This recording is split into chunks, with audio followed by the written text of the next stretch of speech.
Welcome back, everyone, to another edition of Talking God and Politics with Mark, Mike, and Denise. Mark, how you doing, buddy? Hey, doing well. How are you guys doing? Doing good, doing good. A little tired, got in a little late, but otherwise doing good. Yes. Well, that's good. Yeah, I was actually. Do you have any, Denise? Do you have any updates on like North Carolina and what's going on? I think the last video you talked a lot about it. I just didn't know if you had any updates of what's going on. I know that Mission Hospital is still looking for water. I did hear that a number of the main pipelines for the city have been repaired, which is a lot faster than we thought it was going to happen. We are still using some tanker trunks of water at the hospital, but we are now starting to use more water. There is still a please boil all the water in the area kind of thing. I know that my sister just got water back in the Candler area. I believe it was, Friday. Friday, sometime during the day on Friday.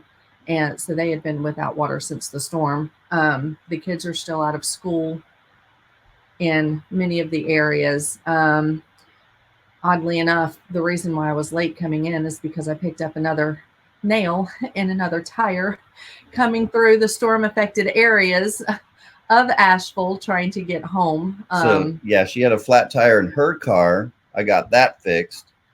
Then she had an issue with her car, so she drove my truck, and then got a flat tire with that truck because there's just so much debris on the road, screws, nails. Right. It's horrible. I don't know honestly where I picked the screw up. It could have been going through routes through Tennessee. I actually tried that this time instead of going all the way through Sevierville and Pigeon Forge and the Parkway to get into North Carolina. I tried going through Tennessee. I will tell you that the debris that you see on the side of the roads is just incredible. They finally opened up Newport and Hot Springs, but it took an hour just to get a couple of miles because they're only letting traffic go one way at a time through Hot Springs, which was completely decimated during the storm. I know that most of what I am hearing is that the federal government has not really helped much. But I think we talked about that last time, and more people are saying that the way we rebuild is not by relying on the federal government. It is by going in and picking ourselves up by our bootstraps, putting our own dollars towards helping revamp these businesses and getting these businesses back on their feet again, and honoring the businesses that are actually there doing the boots on the ground hard work. So, it's slow. A lot of the reports that you get from boots on the ground are heartbreaking. But yeah, we're doing it. It's slow, but it's getting there. Yeah.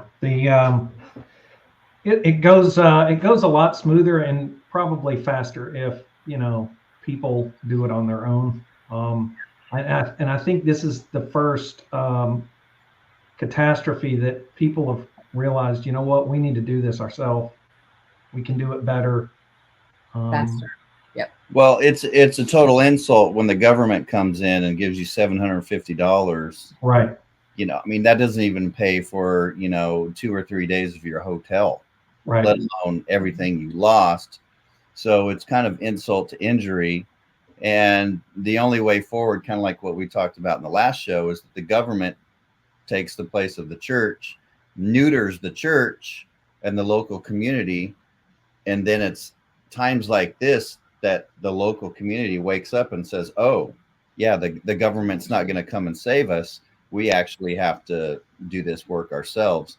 Yeah. And like Denise is talking about, we've seen videos where there are guys on the ground that are thanking the local people that are volunteering from the local state, saying, usually in conditions like this, people leave after 5 days, but you guys have been here, you're willing to help.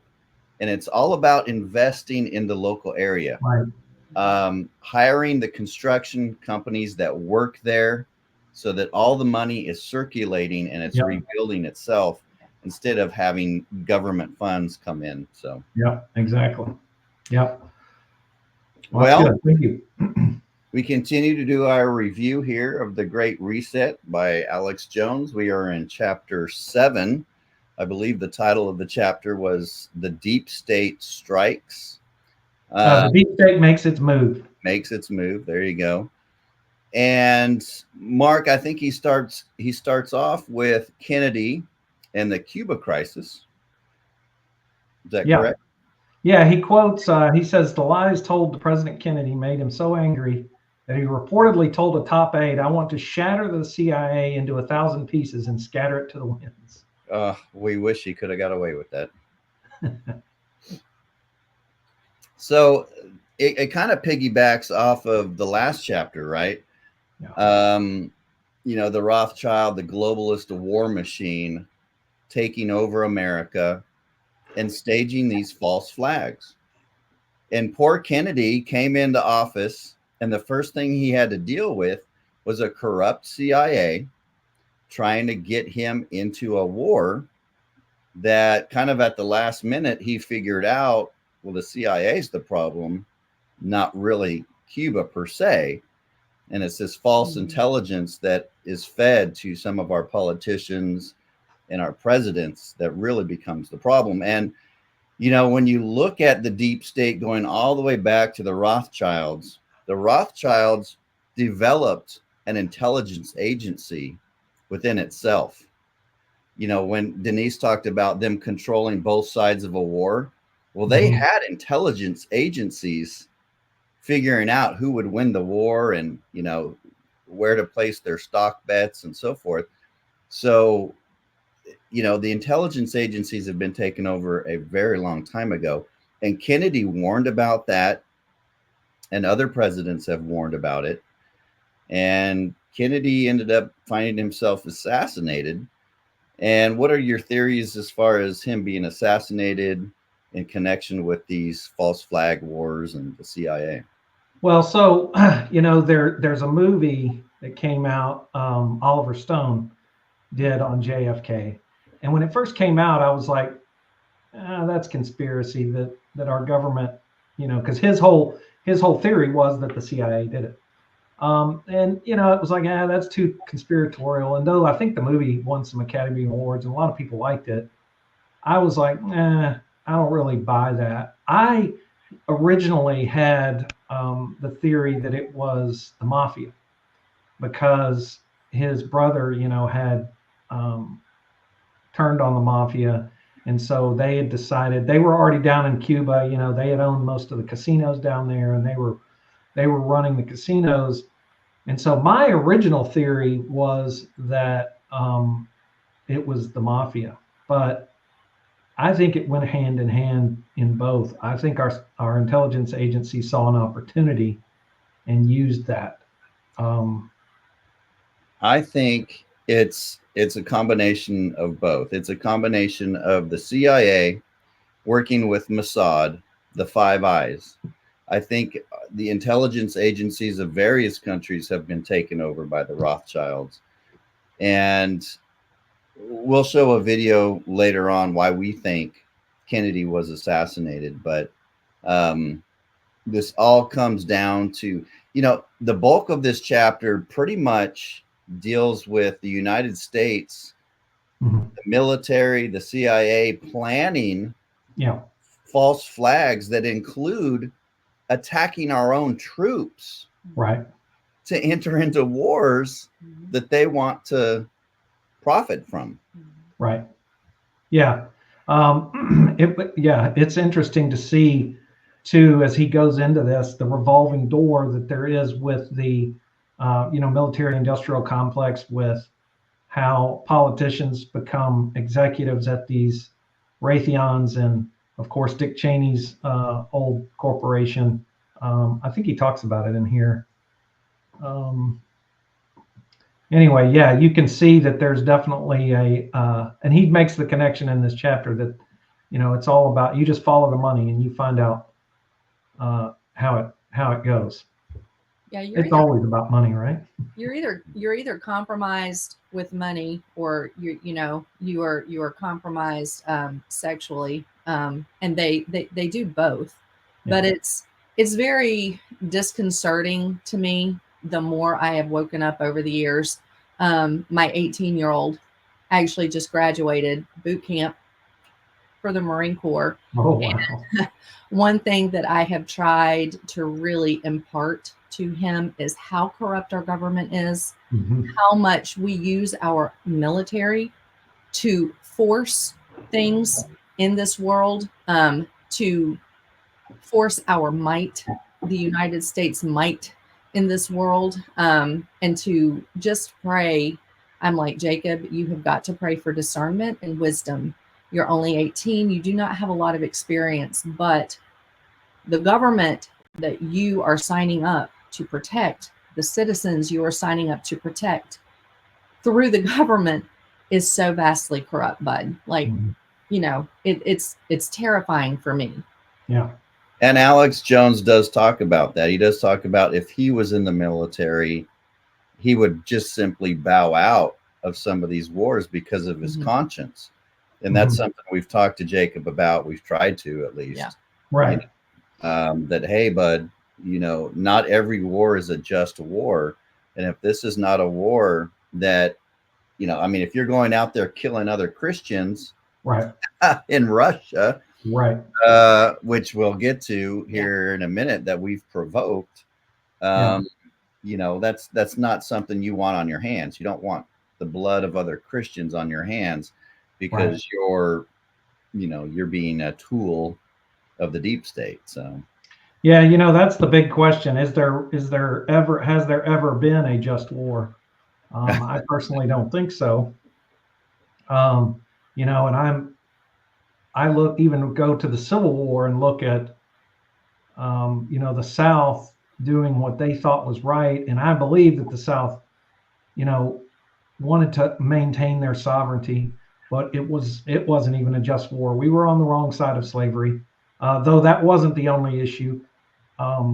So I don't know that there ever has been a just war. World War II was supposed to be that.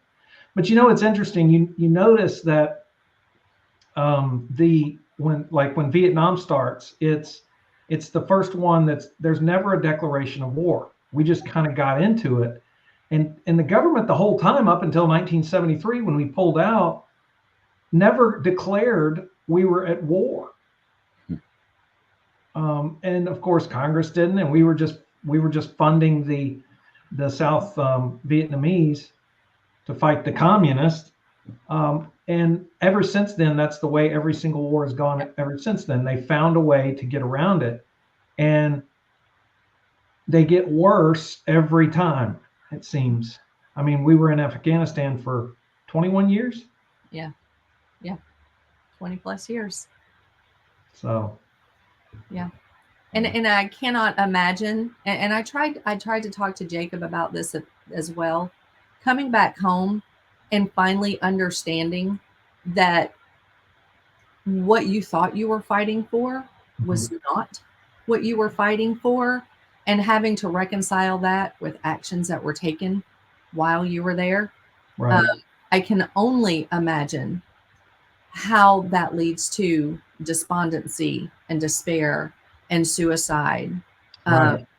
And it does. I mean, I think about that. I think about that a lot. I think about that with all of my patients I have as a nurse that are veterans, who will sit and talk to me about the corruption of our government. And this is not what they thought that they were going to war for. Yeah. Right. I mean, we've even had to talk to him about what he's going through in boot camp. That whole degrading process of, you're a slime, you're a blah, blah, blah, blah. Right. You better say yes, sir, and blah, blah, blah. All of that is kind of this cult conditioning to erode your personal identity to fit into the collective. And, to a certain degree, I understand why they do it, but at the same time, it's really kind of screwing with your head. And And that's kind of almost undoing what we're trying to tell them. You need to think independently. You need to gauge on your own. You know, if you're called to combat, you have to think this through. Yeah, So is he does he read a lot, or does he read books? Is he- Not as much as I would like him to. Not yeah, as much. my kids don't either, you know. But there is a great book. It's called War is a Racket, by Smiley Butler, D. Butler. War is a Racket, and he wrote it. He, at the time in World War II, he was the most decorated general in the U.S. Army when Wow. World War II ended. I'm sorry, World War One ended. Gotcha. And he wrote a book on exactly what he realized after his time fighting that World War, that it's all a racket. It's all about money. But it's a real good book written from a person that spent his lifetime in the military. Mm. I think even Douglas MacArthur said after World War II that he came to the conclusion that maybe the United States had not won World War II, and that we had not fought for the reasons that had been presented to the American people. Right. So, And you know, it didn't come out until the Patriot Act. right. But it was really a setup, and people still, most people I talk to still have a hard time to believing that. But it really was. It was the way. At least they followed the Constitution. It was a way to get the people behind the war and make sure that Congress passed the war bill. And you know, there was only one Congressperson at the time that voted no against the war, and it was a woman, and I can't remember her name, but she was the only one that stood up and said that she did not approve of this war and didn't believe we should get entangled in the European wars, that they had been going on for 1,000 years and we didn't need to be a part of it. But he says in here, you know, going back to the veterans and all of that, I mean, Alex Jones even realizes it. You know, I always struggle with giving them honor on the simple fact that they secure my freedom because we've never been attacked. I have a problem with that. I'm fine with you going into the military. You know, if you want to, you're getting paid. It's a job. You chose to do it. There was no conscription, at least now. So I have issue with that. And, you know, he says that in here. He says, it's sometimes difficult for me emotionally to read the account of a war that began, and he's talking about Vietnam 59 years ago, not because I was alive during those events, but because I have known many Vietnam veterans in my life. And by and large, they are kind, good, patriotic men this country has always produced, who were so terribly betrayed and in many cases irreparably damaged because of it. And that is ultimately the consequences of this. Yeah. Yep. And I see so many, especially from that era, that are homeless, who have nowhere to go, who are drug addicted. And it breaks my heart that these men were lied to, that they were entrapped, that they were sent to do this heinous thing, and they've come home to absolutely no recognition, to illegals being treated better than they were themselves, and they were lied to in the first place and now betrayed by the government that lied to them.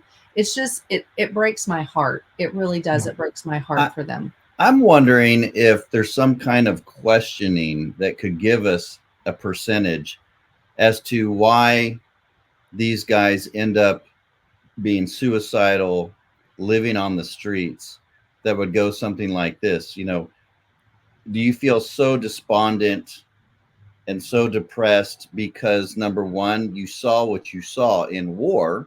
Yeah.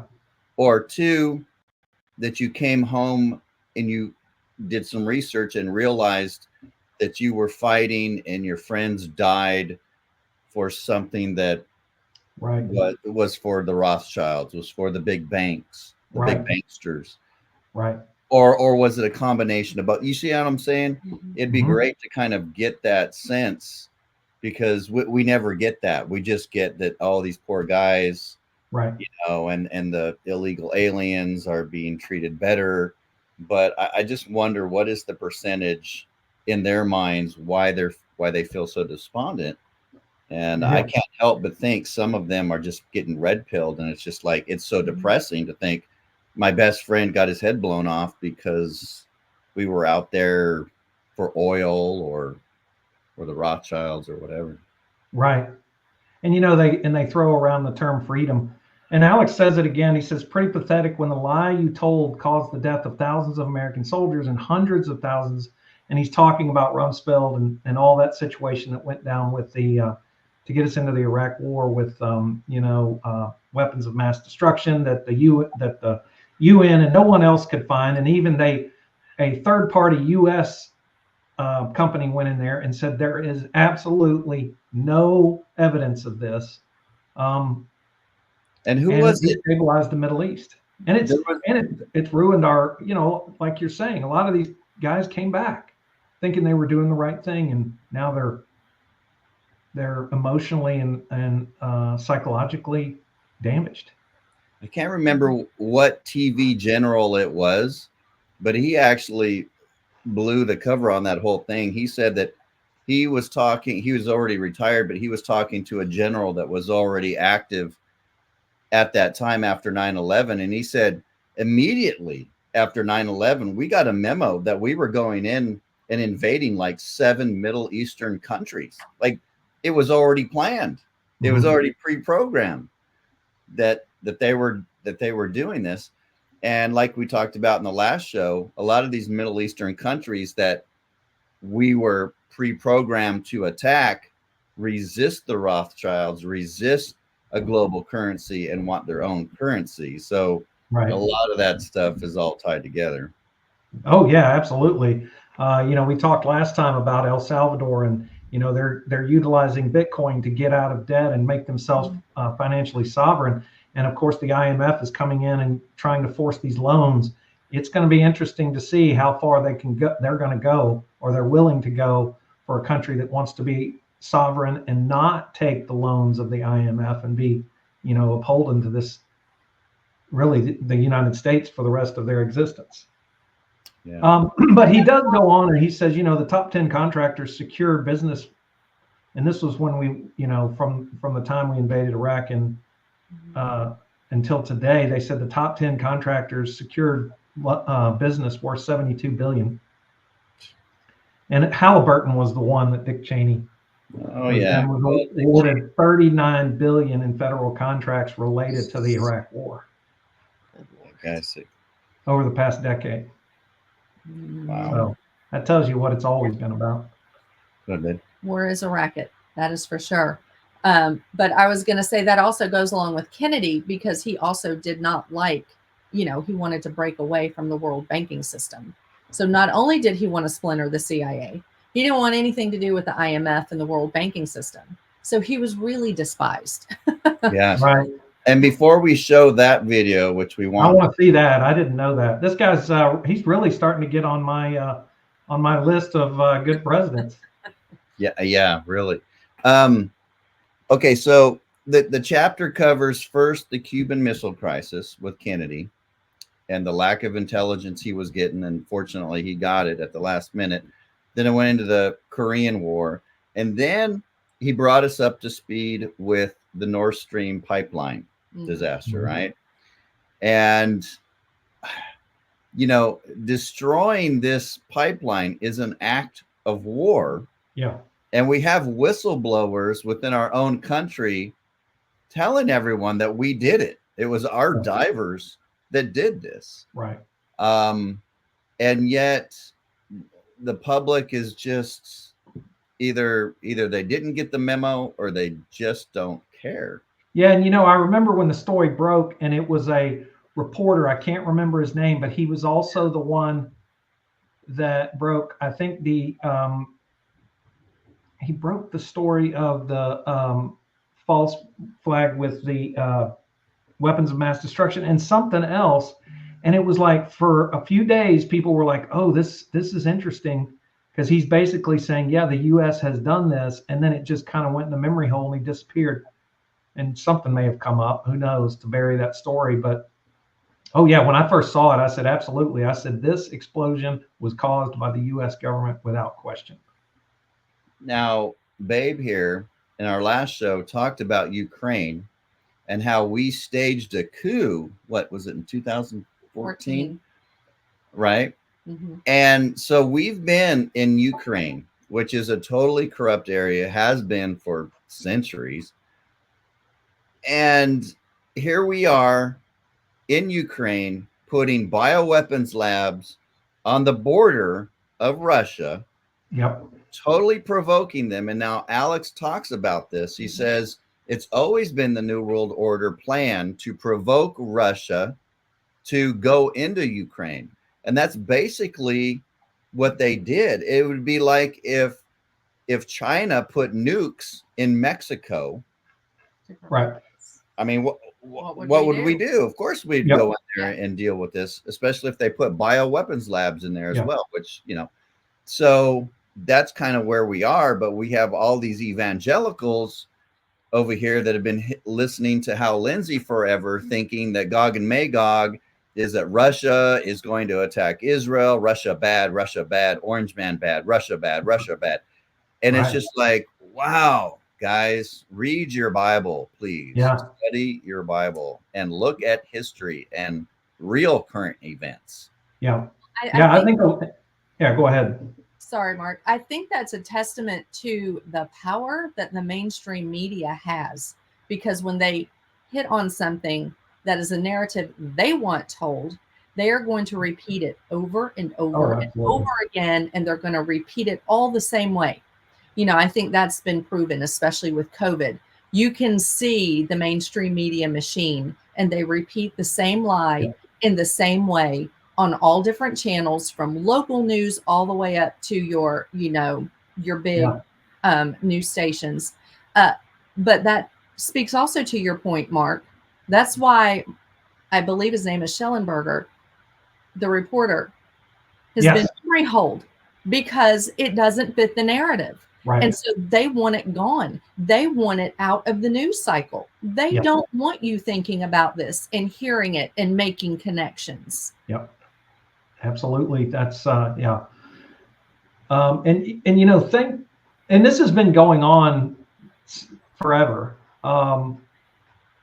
Thankfully, the internet and, you know, now X is beginning to expose, and of course Alex Jones and InfoWars, but InfoWars never really got on any main, you know, majority of people's radar until the whole Sandy Hook thing, and then it was bad.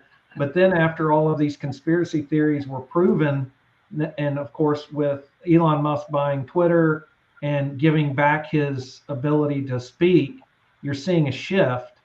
And, you know, with millions of people on X, they're beginning to see all these things that the mainstream media is pushing a narrative that the executives of that company want, which ultimately roll up to, you know, who's controlling the money around the world.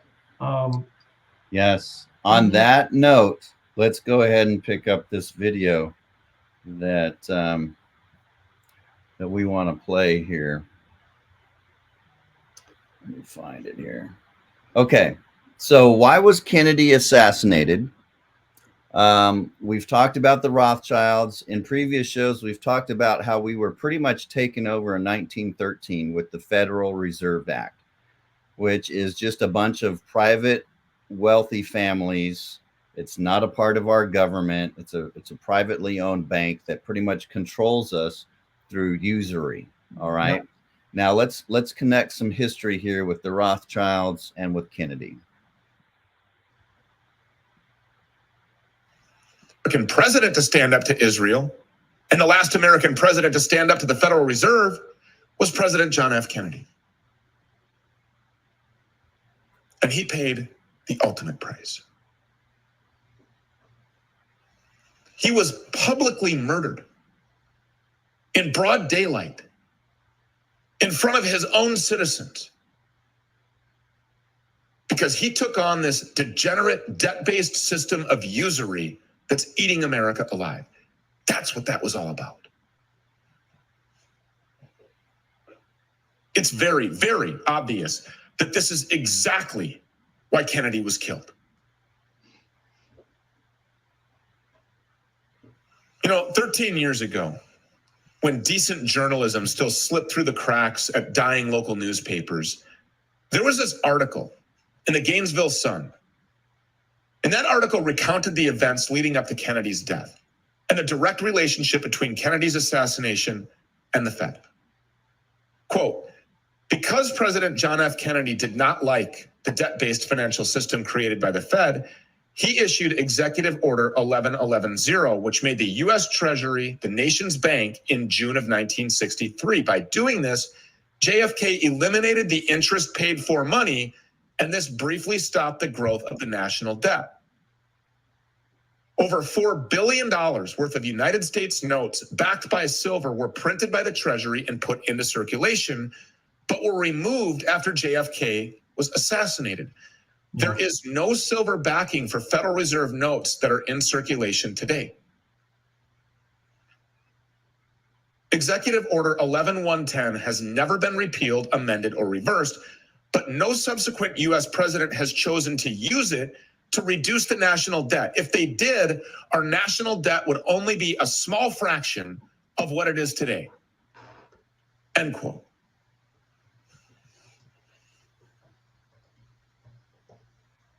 That pissed some people off. When JFK did that, that pissed off the wrong people, and they will kill you. That assassination of JFK in broad daylight in front of Jesus Christ and everyone else was a message. If you fuck with us, we will kill you. And when the Rothschild banking cartel took out JFK, they completed their coup of the United States government. That signal, that broad daylight execution on the international stage was their power play for total control, and they succeeded. And since Kennedy's murder, this country has been on a downward spiral of defeat and humiliation and degeneracy and perversion and destruction.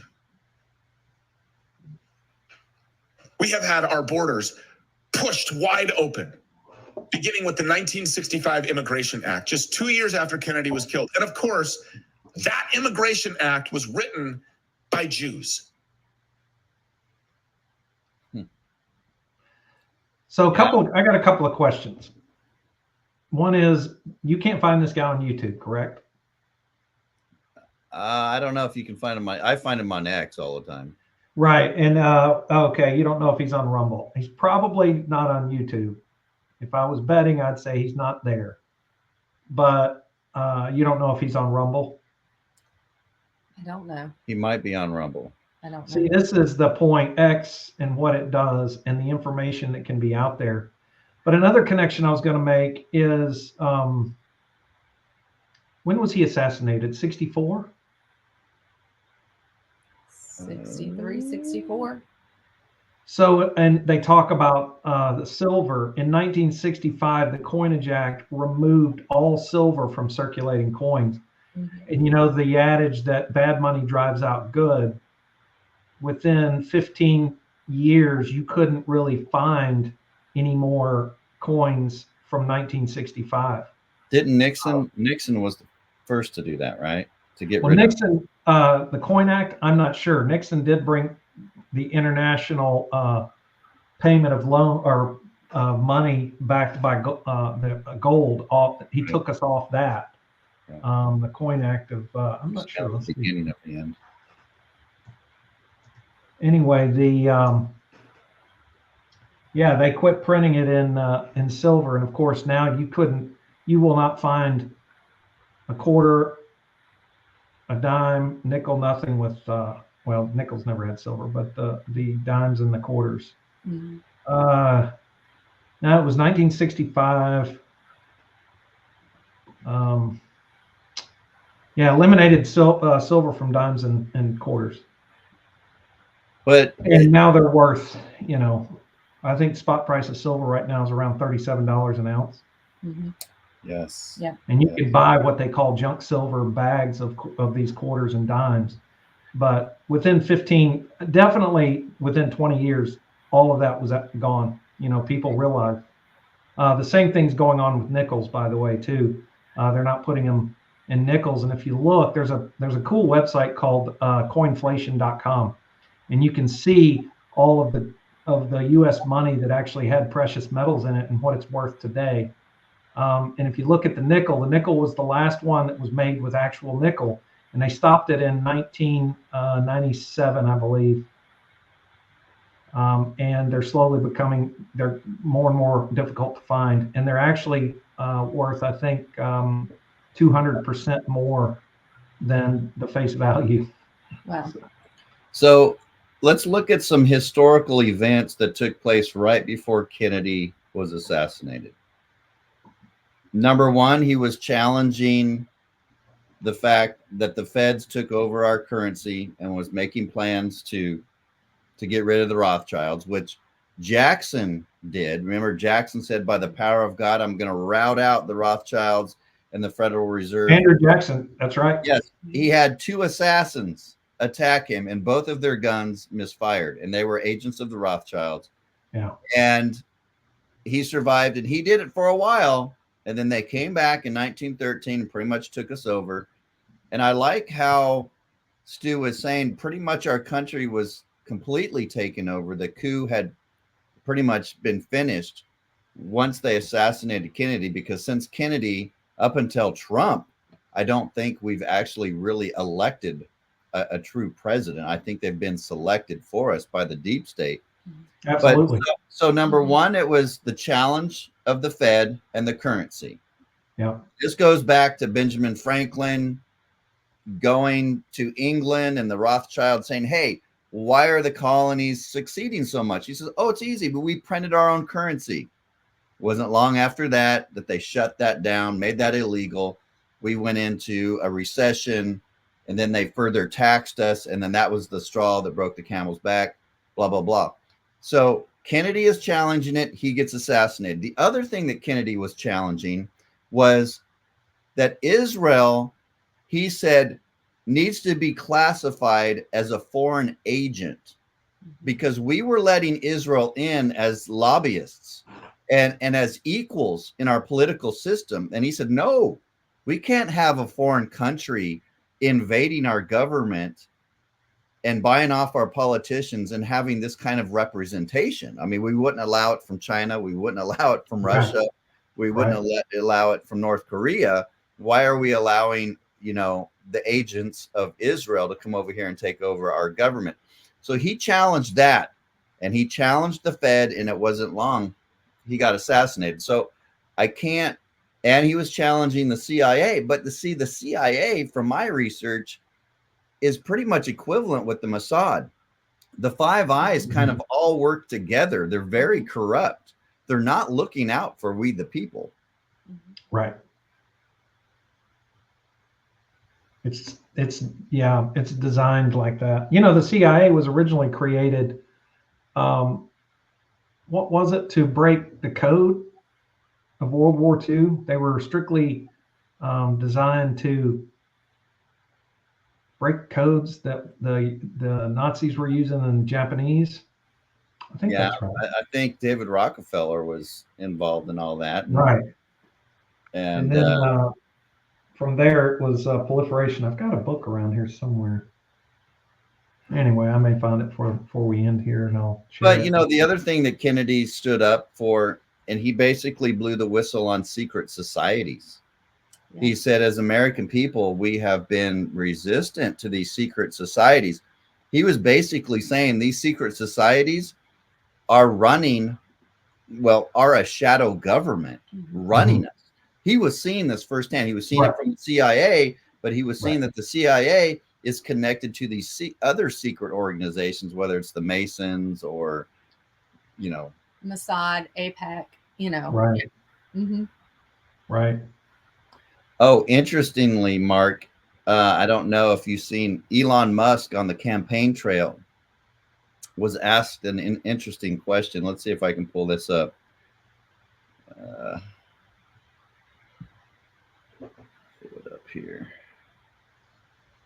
It's at the top. Right here. Let's see. Because AIPAC sends back the money we send them into the tune of $100 million. How can you fix that for us? Well, I think we need to take a look at all federal expenditures and say, all federal expenditures and say, is this really benefiting the American people or is it not? And if it is, well, are we spending it wisely? Well, usually the answer is no. So then we should spend less money and spend it efficiently. But there's got to be a clear benefit to the American people, or we shouldn't be spending money.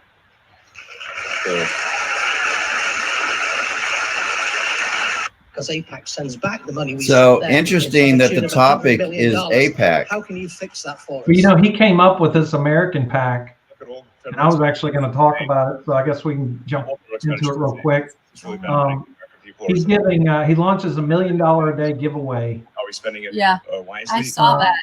Yeah, for all of the swing states. If you're in a swing state and you sign in petition, which the petition is all about the First and Second Amendment, to support the First and Second Amendment, you have a chance to win $1 million. And he's going to, let's see, promotion began on Saturday night. It runs until November election, is open to anyone who signs his online petition supporting the Constitution. We did. And he's gonna give $1 million to one person every day until then, for if you sign it. And I thought it was only subject. I think it's only subject to the swing people states. in swing states. Yeah, Georgia, Pennsylvania, Wisconsin. So I like him. I think Trump is gonna do something with him when he wins, and he's definitely gonna win. There's if you go look at Polymarket, he's up 60%. Kamala's down 40%. So I have just got found the popular vote. Yes. I think he's still going to win it. So I have just found it interesting, just listening to some of the questions that Elon has been asked, that his audience is very red-pilled. You know, to be asking questions about the deep state, to be asking questions about APAC. I mean, you know, these are people that have done their research, that have really started asking some of the questions that need to be asked, the deeper questions, not just the surface questions, but getting at the root of what the problems actually are. Well, I think we're on a precipice here. I think we're on the verge of, me being a half glass full guy, that we are trending in the right direction. Finally, the American people are waking up. They're realizing, you know, we've had basically 12 years, because you only had Trump one 4-year term.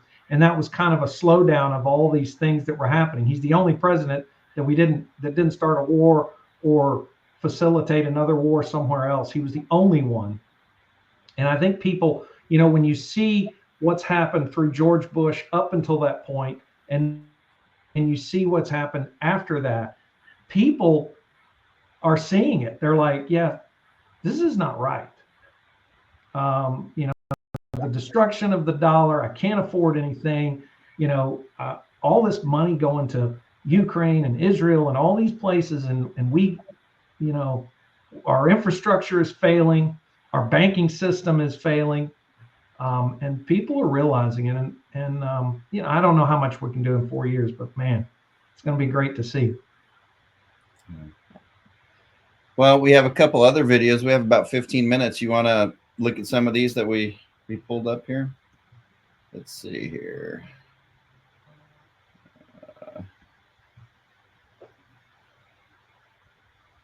Let's see, where was this one that you just...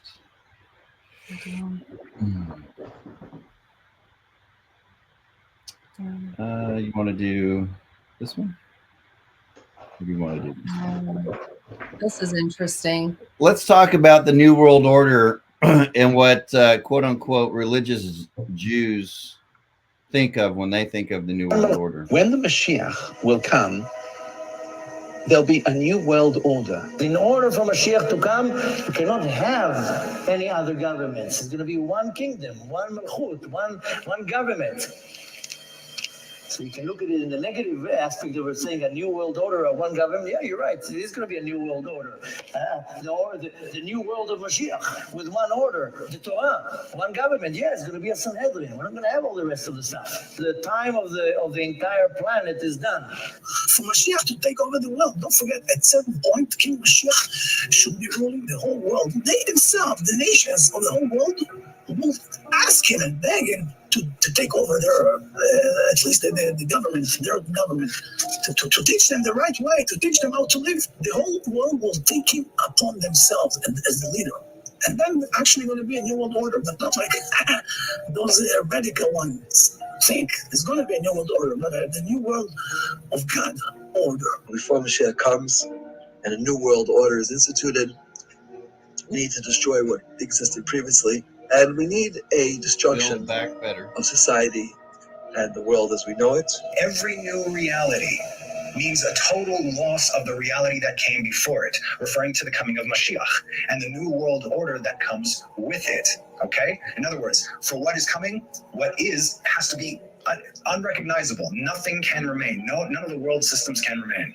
Nothing will remain because it's rotten to the core. The spiritual heirs of the Roman Empire is the Western world, United States of America, so the USA will last until Mashiach comes. Someone has to completely destroy this world and its system before the new one comes in. You want your one world governments? So does God, no problem. God will abolish every government on earth and hand over control of the whole world to Mashiach. Mashiach will be the king of the entire world. There will be a monarchy restored to the world. Mashiach will be king, and he will be accepted by both the nation of Israel and all the nations of the world alike. You may be wondering why Hashem wants to destroy his world, why so much destruction, so much nuclear bombs and so forth. Before a new world is built, the old has to be destroyed. All right. Let me see if I can explain this for folks. If I can pull this up. So what we have is the Talmud teaches that the Jew is to wage war against Christians and the Gentiles. Christians and the Gentiles have no souls, they're animals, and they really have no rights either. Is there a You know, it was interesting because I was like, why is there no Christians on here? Because they believe the same thing. Well, yes. And here's our problem.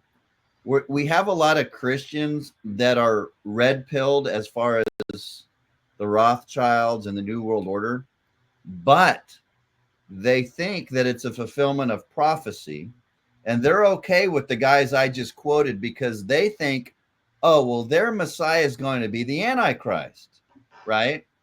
And these poor Jews, we're going to let them have a nation because we think that this is prophesied, and that Jesus is going to float down on a literal cloud and destroy them. And we're going to get a righteous new world order with Jesus reigning in literal Jerusalem, smelling the animal sacrifices behind him. And Mark, it's just a big mess because these evangelicals have been conditioned, oh, well, that's going to be the Antichrist.